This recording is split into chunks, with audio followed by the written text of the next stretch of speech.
35,000 ચોરસ કિલોમીટરના વિસ્તારમાં સિંહની વસ્તી કરાશે અને આગામી 10 મે થી 13 મે દરમિયાન સિંહની વસ્તી ગણતરી કરાશે।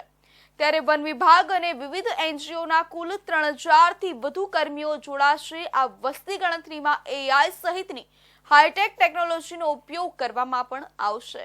આગામી સમયમાં આયોજિત થનાર 16મી એશિયાઈ સિંહ વસ્તી ગણતરી 2025 સંદર્ભે વન વિભાગ દ્વારા જાણકારી અપાઈ હતી। સીસીએફ રામ રતન નાલા દ્વારા આ બાબતે જાણકારી અપાઈ હતી। અંદાજે કુલ 35,000 ચોરસ કિલોમીટર વિસ્તારમાં આ સિંહની વસ્તી ગણતરી હાથ ધરવામાં આવશે, જેમાં 11 જિલ્લાના 58 તાલુકાનો સમાવેશ કરવામાં આવશે। 16મી સિંહ વસ્તી ગણતરીની કામગીરી આગામી 10 મે થી 13 મે દરમિયાન હાથ ધરવામાં આવશે, જેમાં વન વિભાગ અને વિવિધ એનજીઓના કુલ 3000 થી વધુ કર્મીઓ જોડાશે। આ વસ્તી ગણતરીમાં એઆઈ સહિતની હાઈટેક ટેકનોલોજીનો ઉપયોગ કરવામાં પણ આવશે। આગામી 10 मई से लेके 13 मई तक 16वीं सिंह वस्ती गणतरी होने वाली है। इसका आयोजन किया गया है। इस आयोजन में इस बार 35,000 स्क्वायर किलोमीटर जैसा एरिया का समावेश किया गया है। ये 35,000 स्क्वायर किलोमीटर जो है वो 11 डिस्ट्रिक्ट्स जो हैं गुजरात राज्य के, उसमें ये विस्तार आया है। पूरे विस्तार को 8 रीजन्स में डिवाइड किया गया है। ये 8 रीजन्स को फर्दर 32 जोन में डिवाइड किया गया है।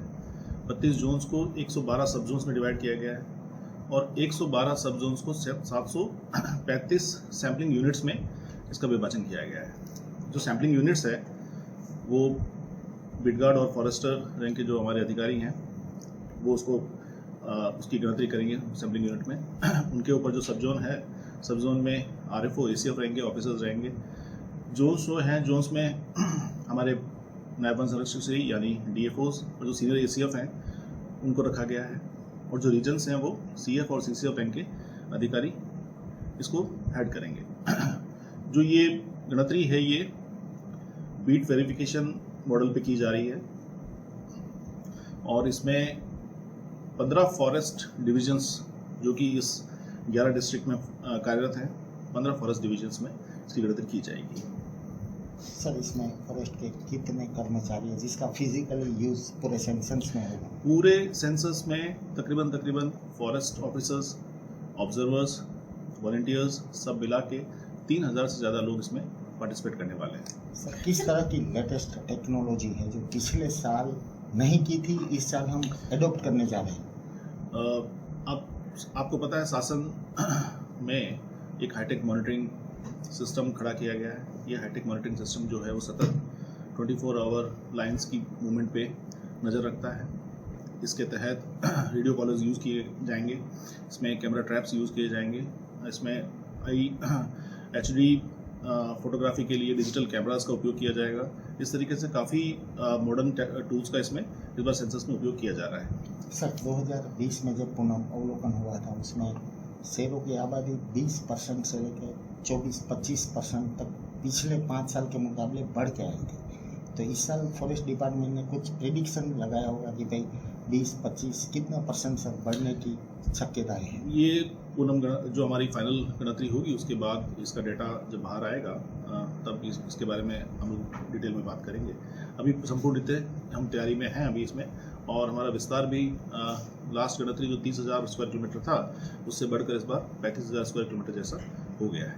आ वर्षे जे सिंह वस्ती अंदाज है આપણે મે 2025 में થવાનો છે અને 10 થી 13 મહિનો છે અને એનો બધો જે આયોજન છે અત્યારે થઈ ગયું છે। અત્યારે જે આપણે ગણતરીકાર કહીએ છીએ એની ટ્રેનિંગ હાલી રહી છે, क्योंकि બધા જે સેમ્પલિંગ યુનિટ છે અમે ગણતરીકાર હશે બધા ગણતરીકારને ટ્રેનિંગ આપવામાં આવી રહેલ છે અને પછી જેટલા બધા વોલેન્ટિયર્સ છે યા જે પણ લોકોનો આનો પાર્ટિસિપેશન થવાનો છે જેવું કે ઝોનલ, સબ ઝોનલ, રિજનલ બધા જે ઓબ્ઝર્વર્સ છે બધાનો ટ્રેનિંગ થશે અને આનો બહુ સરસ રીતેનું આયોજન છે। આખું 35,000 સ્ક્વેર કિલોમીટરનું જો આપણે સૌરાષ્ટ્રના જે સિંહ જે વિચરે છે એ આખે એરિયાનો અમે સેમ્પલિંગ યુનિટ કરીને અમે આખે ગણતરીકારની હવે પોસ્ટિંગ પણ થઈ રહી છે અને આની જ ટ્રેનિંગ થાય છે. અને એ જો સિંહ વસ્તી અંદાજને કહીએ આપણે તો છેલ્લી 2020 થઈ હતી કે પૂનમ કોવિડને કારણે બધા જે વોલેન્ટિયર્સ છે આને બધા પાર્ટિસિપેટ ના કરી શક્યા, પણ હવે આ વર્ષે અમે બધાને પાર્ટિસિપેટ કરાવીએ છીએ.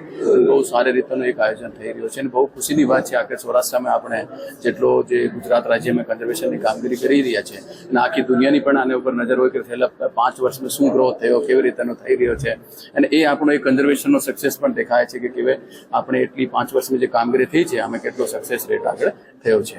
તો એવી રીતેનો આખો સિંહ વસ્તી જે આપણે કરી રહ્યા છીએ આમાં બધું જ આયોજન છે અને બહુ સરસ રીતે છે. આપણે બધાનું પણ આમાં બહુ સારા કોપરેશન્સ છે. 2020 આપણે જયારે કરી હતી એ 674 સિંહો હતા અને એ આપણે બધાને રિપોર્ટ વગેરે ખબર છે, ઇન્ટરનેટ પણ ઉપલબ્ધ છે, સાયન્ટિફિક ડોક્યુમેન્ટેડ પણ છે. અત્યારે જે આપણે કહીએ કે જે અંદાજની એ મઈ ખબર પડશે, જ્યારે રિપોર્ટ બહાર આવશે તો આપણે બધાને સાથે શેર પણ કરવામાં આવશે તો ત્યારે જ ખબર પડશે કે કેટલા છે. એટલા માટે અમે તૈયારી કરી રહ્યા છીએ કે કેટલા આવશે, બધો તૈયારી આને માટે ચાલે છે.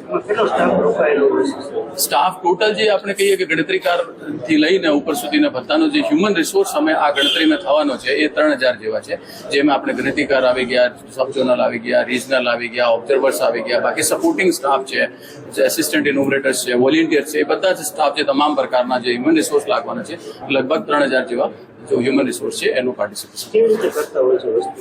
વસ્તી ગણતરીની આપણે વાત કરીએ કે બ્લોક કાઉન્ટ કહીએ, ડાયરેક્ટ બીટ વેરિફિકેશન છે, એમાં આખા એરિયાને અમે સેમ્પલિંગ યુનિટમાં ડિવાઈડ કરીએ અને સેમ્પલિંગ યુનિટ પ્રમાણે આના ઉપરમાં હોય અને આનો એરિયો ફિક્સ હોય કે કેટલા એરિયામાં કેટલા માણસ કામ કરી શકે. જેવું કે અમે કીધું કે 10 સ્ક્વેર કિલોમીટર છે તો અમે 4 લોકો છે તો એ સર્વે કરી શકે. હવે સર્વે છે એ એવી રીતે થશે કે ઓલ આવી ગઈ ક્યાંથી પૌડા બોલતા હોય કે બીજા પ્રાણી બોલતા હોય આના સગડ જોવાના છે અને પછી જે કોઈ પણ માણસ બહારના વિસ્તારમાં કહેવું કે અમે ત્યાં જોયું તો તે એરિયાને પણ સર્વે કરવાનો છે અને સાથે હુક કરતા હોય કેમ કે 24 કલાકનો શેડ્યુલ છે પહેલો અને પછી 24 કલાક બ્રેક અને પછી ફરીથી 24 કલાકનો શેડ્યુલ છે. પાણીના પોઈન્ટ હોય, કૃત્રિમ હોય કે જે નેચરલ જે આર્ટિફિશિયલ અમે કરીએ છીએ એ બધા જ પોઈન્ટનો એક આખો જો એરિયા છે આને સેમ્પલિંગ કરવાનો છે અને આમાંથી બધા સર્વે કરીને આખી જે ડેટા આવશે અને પછી ફોર્મ ભરવામાં આવશે. ફોર્મમાં પહેલા બધો જે ગ્રુપ હશે આની આખી ડિટેલ આવશે અને પછી આની લોકેશન્સ બધી જ ફોટોગ્રાફની સાથે સારી વિગત આવશે. વિગત કર્યા પછી દરેક જે પ્રાણી જોયો છે આનો દરેકનો ઇન્ડિવિજ્યુઅલ આઈડેન્ટિફિકેશન ફોર્મ હશે.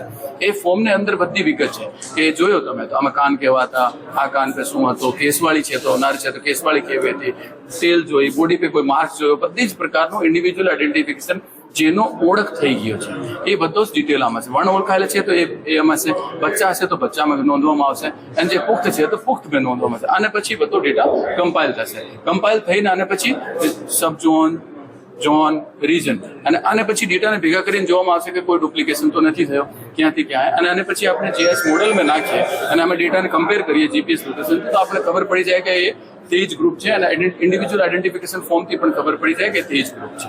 આ વખતે નવી ટેકનોલોજીની વાત છે તો આપણે બધા જ જે પહેલા એવું કરીએ કે કોઈ શાહી એનિમલ છે કેવો પ્રકારનું મુવમેન્ટ તો કેમેરા ટ્રેપ લીધા છે એ પણ મોશન સેન્સર બેઝડ છે, સોલર ચાર્જ કેમેરા ટ્રેપ છે, બધા બાર બેટરી પણ ચેન્જ નહીં કરવો પડે એનો ઉપયોગ જોઈએ અને સાથે રેડિયો કોલર જે કરેલા છે એનો રેડિયો કોલરથી પણ ખબર પડી જાય મુવમેન્ટ કેવું છે એનો ઉપયોગ છે.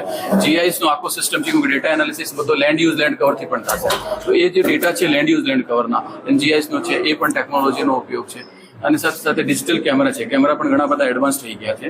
ડિજિટલ કેમેરામાં ફોટોનો સાથે બધી જ વિગત આવશે અને જીપીએસ સ્ટામ્પ વગેરે તો એ બધી જ ટેકનોલોજીનો ઉપયોગ થાય જ છે.